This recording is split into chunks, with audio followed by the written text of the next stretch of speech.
super excited for the opportunity that our seniors and our whole team has. I think it's, Coach Fritchie talked to them the other day about just how you have to earn this, and I've done it long enough that we've been so close sometimes, and that you really have to kind of relish the moment when your name comes up, and then you have to just embrace the preparation. I think this week is going to be super thrilling to, I just think if you can't get really just geeked up this whole week to prepare in the way that would give you the best chance to go out there and play your best, then you're probably doing something you shouldn't do. But I'm just, and I feel like that the great thing about this team is we've found ways to win, and I think we're not a perfect team. We've got flaws, but like we battle and we compete, and just I'm thankful that we get the opportunity to compete in the NCAA tournament as a team. Open the floor to questions. What was it like for you? Because this is your first time experiencing it. Is it? I know you guys had a pretty good understanding of we positioned ourselves to be in, and so it probably wasn't that surprising to see your name pop up there. But what are the emotions like to see the finality of it, to see that you have been selected and where you're going and all that? I don't know, this is like awesome. I was like sweating and nervous the whole time. And I honestly, when I saw our name pop up, I had no idea where we were playing or who we were playing. In all honesty, all I saw was our name, and it was awesome. But yeah, this is just so cool. It's kind of like surreal, honestly, right now. Did you guys, you've had like a week to sort of, prepare yourself for this moment? Did you think at all about like, well, I wonder what it's going to be like to see our name up there? Just what kind of feelings who am I going to hug, who am I going to cry, like the reaction, like did you at all think about what this moment would be like? I thought about it because I could like kind of relate to it just because my freshman year we went to the NCAA and we played Syracuse. And I mean, this one was a lot less like intense. I mean, it was still like awesome, but it wasn't as much of a surprise. Like, are we going to make the tournament? Because we like figured we were going to make the tournament. But like my freshman year, there was so many opportunities where our name could have been, and then we waited till the very end, and our name finally popped up right after. I remember Allie Jensen leaned over and she was like, "We didn't make it." And then right when she said that, our name popped up, and like it was nice to know that we didn't have to like have that kind of situation again. Because my heart rate was still going really fast, but it was. Yeah, I definitely thought about it, and I'm just like, are we going to jump up? Are we going to clap? Are we going to scream? Whatever. But it was fun. What about you? What did you do the last week? I didn't really expect our name. I wasn't like super, I don't really know, honestly. It was a total surprise when our name came up. And I was like, wow, it was just real. And it like wasn't real as of yesterday, It was just crazy, yeah. There's only going to be one team who gets to end the year on the W. It's probably UConn. But I mean, how do you enjoy this process knowing that your college career is coming to an end, but a lot of college careers are coming to an end? You're still doing it in the tournament that you wanted to be in after it's all said and done. How do you still enjoy it and not let it be please report nerve-wracking? to the Ryan. I think knowing that we set our goals high enough and like attainable enough, and like we reached almost all of those goals except for winning the Big East tournament, and like knowing that our hard work paid off, and like, all the adversity that we've gone through, and just like knowing that we worked so hard for this moment to see our name up there, and like to see it as a 7 seed is awesome. And just knowing that we did it, but we're not done yet, and like we're gonna end on a good note. Lauren, kind of along those lines, your first NCAA tournament experience, why this team, why this year are you able to get to this tournament? I really think the biggest reason is that we play for each other, and we all like truly love each other. We're like best friends off the court, which I think absolutely has an effect on our on-court play and performance. But I wouldn't want to do this with any other team, and I'm very thankful for this opportunity. How much has it helped having someone who's played in the NCAA tournament? I mean, how much has Marissa kind of helped you guys get to this point with her leadership specifically? Yeah, Marissa and Bree have both been awesome, and they've they experienced it the first time and like saw how wonderful that was. And that's always been our goal every year at the beginning. And I haven't gotten there yet, so this is pretty cool that we get to do this our last year.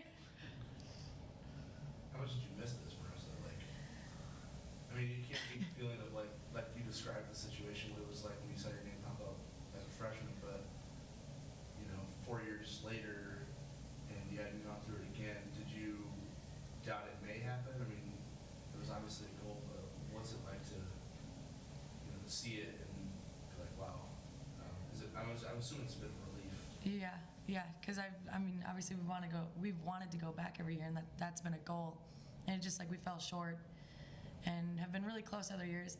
I just remember the first year, me and Bree, like Bree and Tessa, got to go, but me and Bree returning now, and all this stuff was just like flying at us. Like we got shirts, we got shoes. We walk into the locker room, there's food everywhere. Like there's like really good fruit, sandwiches, like there's all this stuff, and you just get pampered, and it's awesome because it's like we played at Tennessee, and that was just unreal. And then we played Tennessee at Tennessee, and just the atmosphere of the tournament wherever you play is just insane. And like that, it's not like anything else. Like the Big East tournament, that atmosphere was crazy, and then but like the NCAA, that's the big stage, and I think that's really cool. And I mean, every year we've wanted to go back to that just because everyone like would just they remembered that, and now these guys didn't get to experience that, and so they get to come and we get to play together there. And I mean, like Lauren said, I wouldn't want to do it with another team, especially to experience this kind of thing with them. Coach, there was struggles, maybe throughout the year, maybe downtimes. Did you ever doubt that this team could get to this point? No, because I think the thing that this and Lauren's absolutely right. They play for each other, but we also have experience and we have talent, and it's not to dispute, but the entire answer is that they do play for each other, but we also have enough talent and enough experience. And so part of it was working through some of the injuries and gaining a continuity and a rotation and I've always kind of put together a non-conference schedule where you're going to have some bumps, because I feel like that makes you tougher and stronger in the long run. And I think that kind of happened to us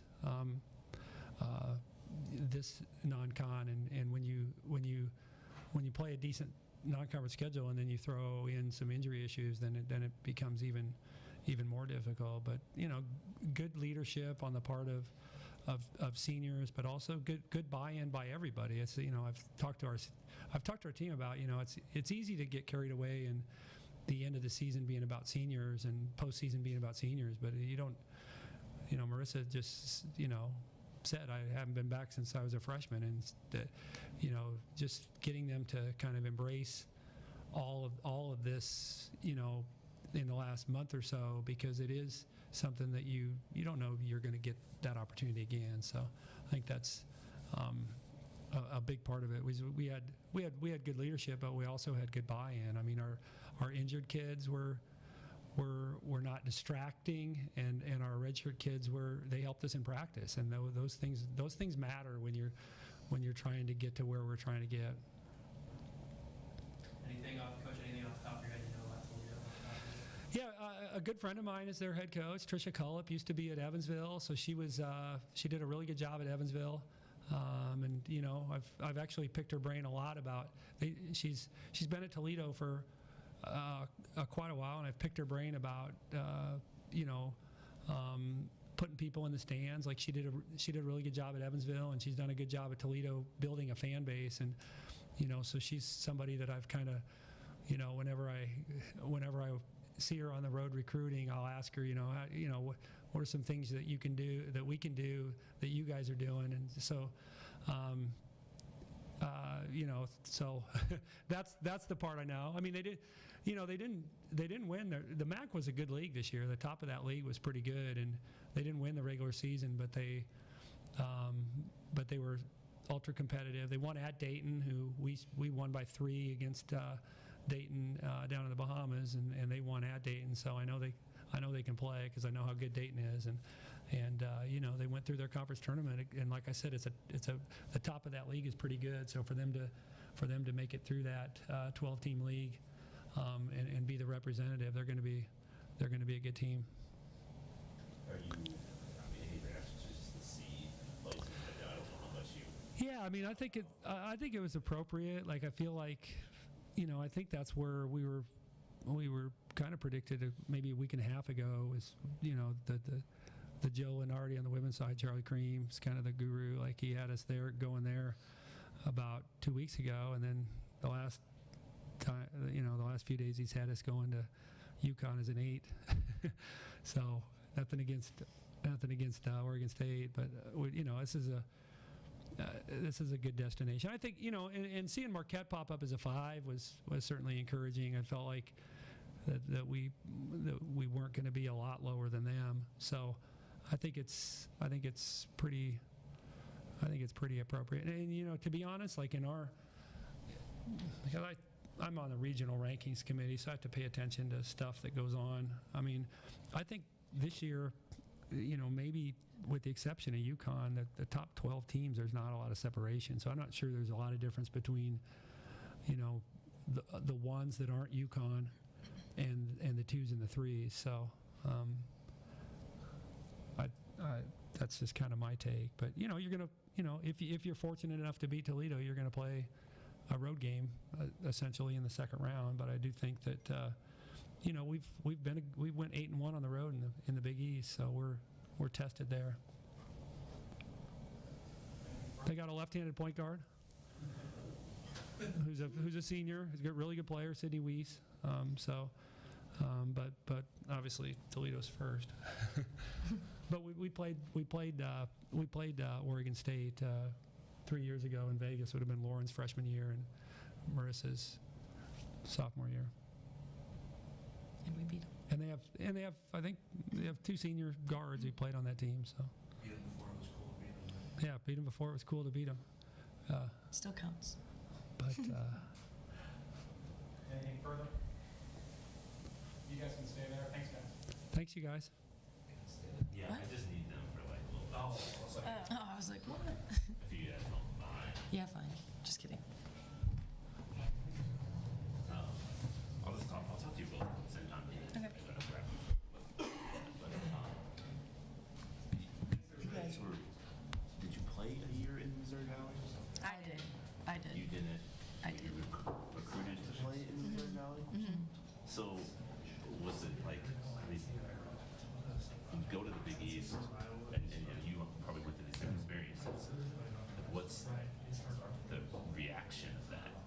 That thought of, uh-oh, like we're playing another level, or like, awesome, this is great. How did you react to that idea? Well, mine because I played in the Valley, so I got a feel for the Missouri Valley Conference, and I mean, just like we had no